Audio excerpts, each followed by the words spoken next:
double chassis sila mga boss. Yung support chassis dito, di ba? Ito nilalagyan nila ng plastic. Plastic to mga boss. Ayan, makikita nyo sa mga Japan talaga, standard yan. Plastic to.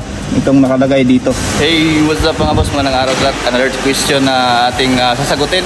Galing kay boss. Ayan, ito yung question niya. Bakit daw yung mga truck is yung mga chassis nito is maraming butas? Yan, totoo nga naman. Ayan, so bukod sa butas na yan mga boss, pag-uusapan din natin bakit hindi yan kumbaga buo. Letter C lang siya. Ayan.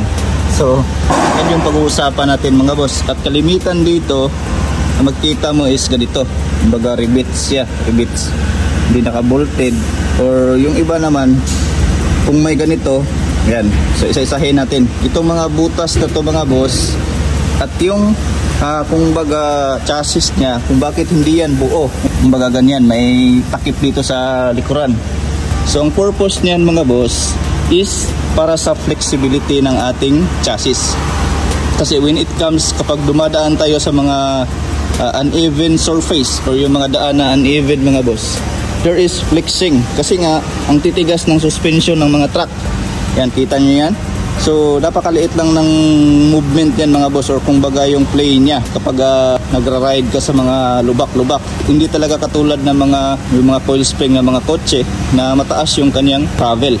So, sinadya talaga yan mga boss para ma-maintain yung traction ng gulong. Pag dumadaan ka ng lubak, siyempre, hindi niya ma-coop up yung lubak, mawawala yung traction ng gulong. Dahil dyan mga boss, ang solusyon nila is yung chassis dapat flexible din. So makikita mo yan, ma-observe mo yan as mechanic, ma-observe mo yan kapag sumusunod ka sa mga ganitong sasakyan, sa mga rough road. Yan, so nagfi-flexing ang kanyang chassis. So bakit nga ba hindi nila winilding?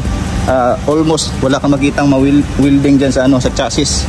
Dahil yan, kapag winilding kasi, ang metal is magiging brittle.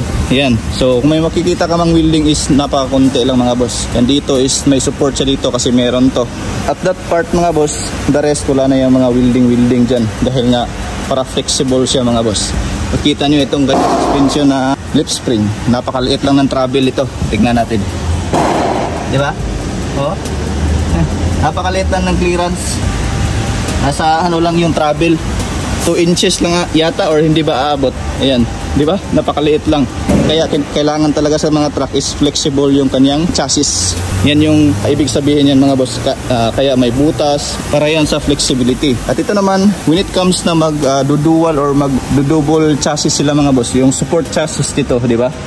Ito nilalagyan nila ng plastic. Plastic to mga boss. Ayan, makikita nyo sa mga Japan talaga, standard yan. Plastic to. Itong nakalagay dito.